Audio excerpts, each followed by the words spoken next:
We've all been there before. A friend, a coworker, or even a family member shows up in full crisis mode, looking to you for a solution.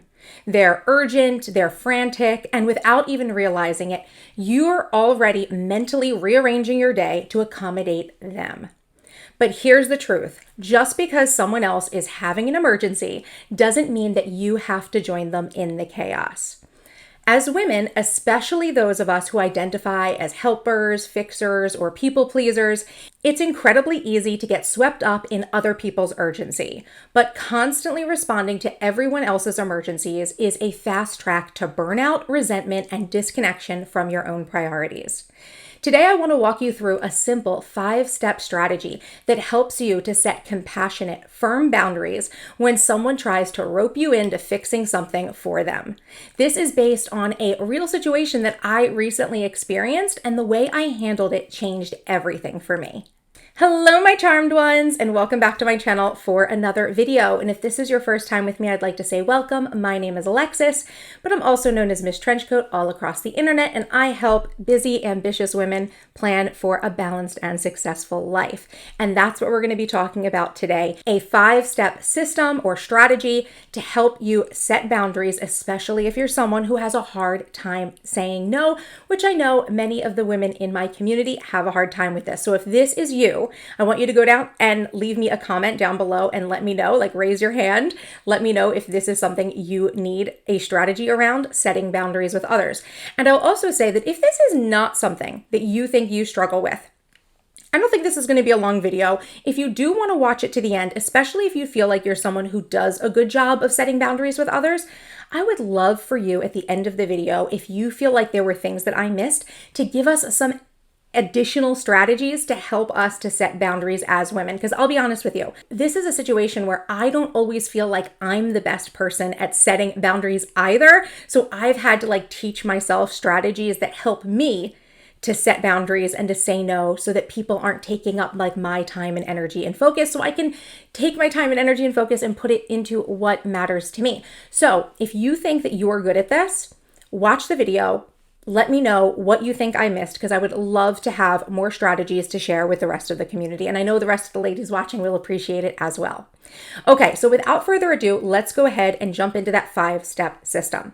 Okay, so step number 1 of this system, right, is when someone comes to you with this frantic emergency they need help with, you need to realize that their emergency is not automatically your emergency.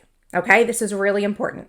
When someone comes to you in a panic, your nervous system may immediately mirror their energy. So you are going to feel a little panicked and you're going to feel that need to act fast. But the very first step in reclaiming your power and setting a boundary here is to pause and acknowledge that this is not your emergency. Now, that doesn't mean that you don't care. It just means that you recognize the difference between empathy and entanglement. This simple pause stops the automatic reflex action that we have to jump in and solve problems for others and gives you a moment to stay grounded, and it creates that buffer between their crisis and your response, because we don't want the situation to become we are reacting to them instead of responding. We always want to respond from a place of groundedness and clarity, right? We don't want to just immediately react because our nervous system has been triggered by somebody else. So in this situation, the first thing I want you to ask yourself is this situation actually mine to fix? Or am I just being triggered into helping out of habit? Now, this is important because I'm sure some of the things that will come to you throughout the course of your days are things that maybe are yours to fix or you're responsible for them. However, so many times I know that women get roped into being the fixer for other people, right? So if it's not yours to fix, I want you to understand that clearly. Okay, step 2 is I want you to clarify what they're actually asking you for. So people often show up with drama, but no clear plan. So they may dump the problem on you, hoping that you'll make it go away, but that's not fair to you. Instead of immediately reacting to their energy, I want you to ask them this question.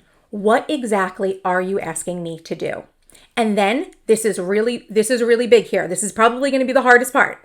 Then I want you to stay silent and allow them to respond. Okay? This does 2 things. Number 1, It helps them get clear on what their needs are, okay? And number two is that it gives you a more concrete sense of what is actually being asked of you in that moment so that you can evaluate it instead of reacting to it. Now, by asking this question, the person coming to you might actually even realize that they haven't even fully thought through the situation, right? And that you may not even be the right person to go to. So by asking them, what are you asking me to do exactly? That gives them the moment to think about it, to process it themselves. And all you need to do is stay silent and just wait. Don't jump in and help them. Don't give them the answer or the solution for them necessarily. Just pause and wait. You do not have to fill this silence. You are not the person with the emergency. If they try to push this off on you and expect you to know or figure out the solution, depending on who this is in the situation, I need you to hold your boundary here. If they can't tell you what it is that they need, then it's not your responsibility to figure it out. Now, the only times that I think it's okay for you to step in here would be if this is a situation where it's like your child and they have a problem that you really couldn't expect them to really know the solution to, or if this is your boss or coworker and you are the person who solves these types of problems as part of your role. So if that's a situation, then it makes sense for you to come up with the solution. But if it's not your issue or responsibility, you need to tell the person that you cannot help them unless you know what it is that they're asking you for. Step 3 is to ask for time to process. Even if the situation feels super urgent to them, you do not have to respond in the moment. In fact, responding too quickly often means that you say yes before considering your own needs and your situation. So once you know what it is clearly that they're asking you for, I want you to say something like, I hear you and I want to think about how I can help. Can I take an hour to get back to you? Okay? So this gentle boundary is going to give you space to reflect. Now, the amount of time that you ask for can vary based on the situation.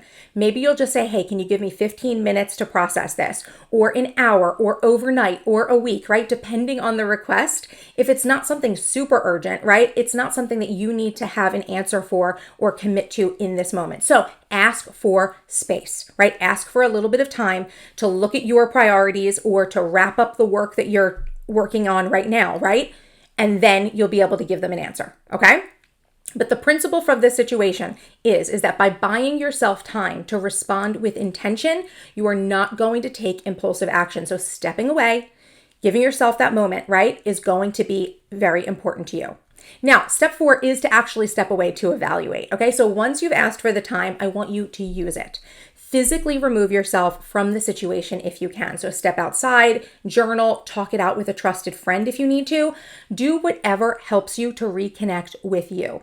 And ask yourself, what other obligations do I already have? Am I the best person or the only person who can help out in this situation? Is what they're asking for reasonable and aligned with my values or limits or abilities? And finally, what is the cost to your time, your energy, the emotional toll if you say yes? Now, give yourself full permission to say no if it doesn't feel right? Helping should always be a choice, not an emotional compulsion. Okay, and step number 5 of this system is to respond with clarity and stick to your answer. Once you've made a decision, you need to let the person know clearly and calmly as soon as possible, right? If your answer is no, you do not need to over-explain or apologize. You might simply say something like, I thought about it and I'm not able to take that on right now.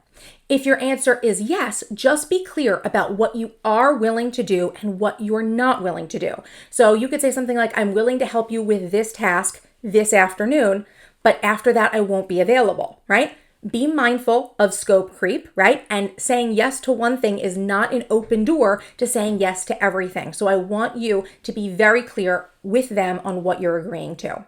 And most importantly, you need to hold your boundary here because you may end up being tested. Having good boundaries doesn't mean that people won't try to push them, right? Having good boundaries means that you are the person who needs to uphold them, right? So our boundaries are only as strong as we are in that moment, right? If you've taken that time to reflect and you've made a decision with clarity, I want you to honor it either way, okay? Just be clear with them on what you're going to be able to do or that you won't be able to do anything, and do not feel the need to over-explain or apologize, right, for an emergency that is not yours to fix. So those were the 5 steps of this system, of this strategy. I know that setting boundaries in the heat of someone else's crisis isn't easy, but it's a critical skill if you want to stay connected to your peace, your energy, and your priorities. You are not a bad friend or daughter or coworker or partner for taking a moment to pause. You are not selfish for asking for time. You are not uncaring if you need to say no. You are simply honoring yourself and showing up for others in a way that's sustainable and true to you.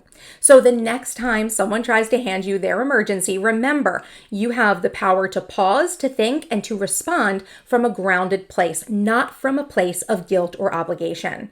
And if you're working on strengthening your boundaries, protecting your time, and showing up as the most powerful version of yourself, you don't have to do it alone. Inside the Charmed Life Mastermind, I help women just like you build practical skills like time management, daily planning, and boundary setting so you can stay focused on what truly matters to you. And right now, there are just a few days left to join us for my spring sale inside the Charmed Life Mastermind. So this is the perfect time to step into a supportive space that's designed to help you thrive.